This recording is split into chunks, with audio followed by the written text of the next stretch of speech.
ଆ ଆ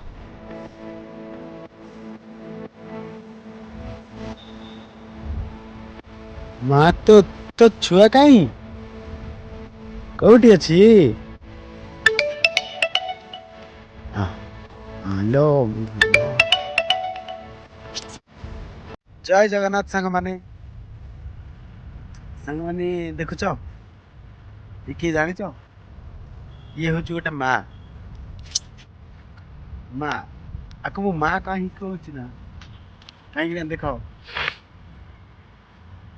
science କହୁଛି କି ଯଦି ଗୋଟେ ନବଜାତ ଶିଶୁର କୌଣସି କାରଣ ଯୋଗୁଁ ସେ ମା କ୍ଷୀର ପାଇପାରେ ନାହିଁ ତ ସାଇନ୍ସ କହୁଛି କି